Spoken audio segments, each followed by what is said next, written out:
Hello and welcome back to Game of Trades, your #1 channel for videos on the stock market and cryptocurrencies. This video is going to be focused on the SP 500 and more importantly on the economic slowdown that we've seen throughout this first part of 2022. In fact, the trend that we've seen since the end of 2021 has clearly been to the downside in terms of economic strength. This is the Manufacturing Purchasing Managers Index.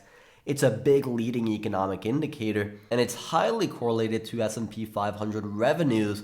This is that same survey against S&P 500 revenues. You can see how tightly correlated these are. And we know how much Wall Street likes to pay attention to S&P 500 revenue per share. So that leaves many investors worried that an economic slowdown is going to trigger more downside on the S&P 500, especially with a hawkish Federal Reserve in the background. And in fact, the next Federal Reserve FOMC meeting is going to be on the 15th or 16th of March here. Right now, it seems like the S&P 500 is just making a sideways grind in anticipation of that meeting. So we're going to talk about that in detail. What should we expect in the stock market throughout the next few months? Is the Federal Reserve going to stay hawkish despite these slowing economic numbers and despite the conflict that we have in Ukraine and Russia that's clearly leading to some geopolitical uncertainties? Or should we expect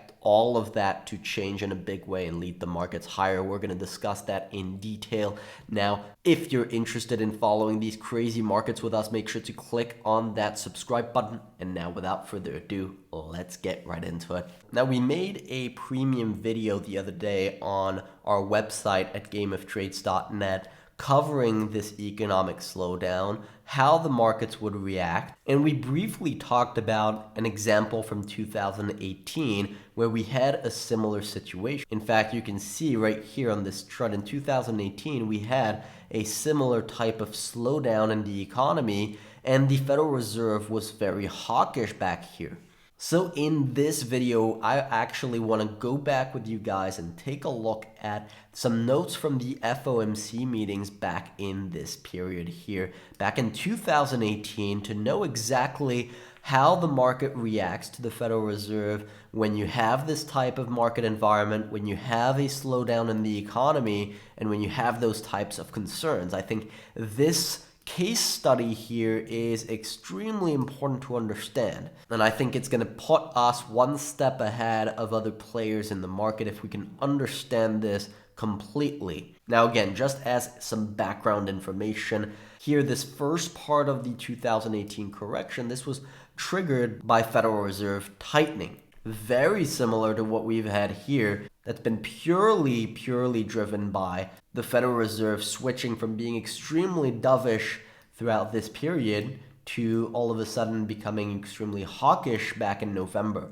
Then in 2018, we had that second part of the drawdown that was fueled by a slowing economy. And as I just showed you here, you can clearly see that slowdown in the economy, especially in that second part of 2018, very similar to the type of data we've had throughout the past couple of months. So you can see why a lot of people are concerned over that. But now let's take a look at the Federal Reserve and how we can factor that in. Now we're going to take a look at some articles and FOMC notes from October, from November, and from December. Now, first of all, back in October, the Federal Reserve was clearly very hawkish. They were talking about going beyond normalization of rates and going into a more restrictive stance, talking about further gradual increase of the target range of the federal fund rate. So the markets corrected significantly throughout October. You could call that a tightening tantrum. That was a 10% correction, similar to what we had in 2021 and the first part of 2022.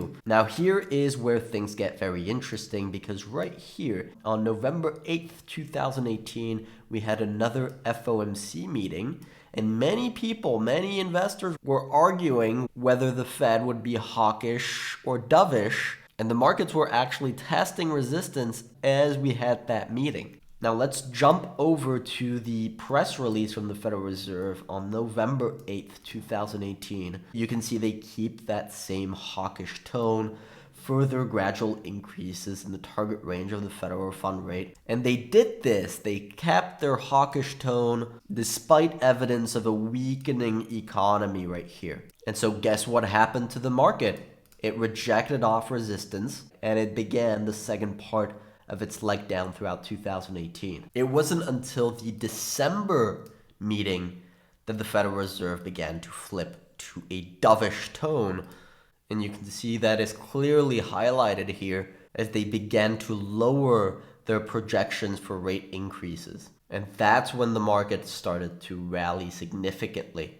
In fact, the markets went on an absolute massive run here throughout 2019, despite the economy continuing to slow down here. Look at this. This is 2019. I'm going to put some bars here showing you the trend of the Purchasing Managers Index throughout 2019. It was clearly to the downside here. And same thing with the SP 500 revenue per shares. It was going down very rapidly here, but the markets were continuing higher because of a dovish Federal Reserve. So now the question is, what's going to happen in 2022? And spoiler alert, I don't think that we're going to get that second part of the crash. Now we're open-minded. Obviously, we need to be as flexible as possible in the stock market, and we'll be changing our opinion if the markets change. But right now, there's a few points that I want to cover that tells me this is not going to happen again, and that the Fed in the March meeting is actually going to be a whole lot more dovish than the market is expecting. Okay, so what's different to 2018? First of all, let's talk about the elephant in the room. There's the Russian-Ukraine crisis.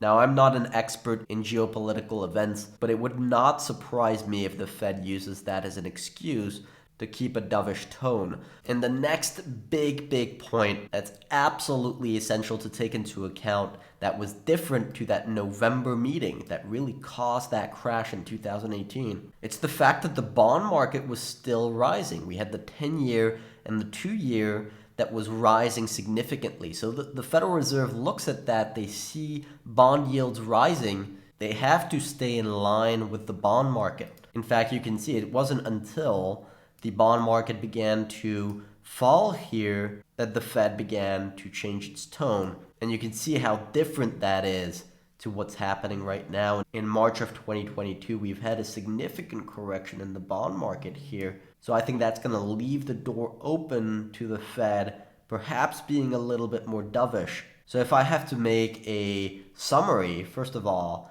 we've got the stock market that's down significantly. We've got an economy that's slowing down. We've got a war that's breaking out. And the bond market that's telling them that they can slow down the tightening. That really begins to build a strong case for the Federal Reserve to be a little bit more dovish in March. Now again, we're open to all scenarios and nobody has a crystal ball. If the Fed stays hawkish in March, then we could absolutely have this type of scenario. Now, just as a side note, I do think that the Federal Reserve is eventually going to turn hawkish again, even if they're a little bit more dovish in March here, and that triggers a nice rally.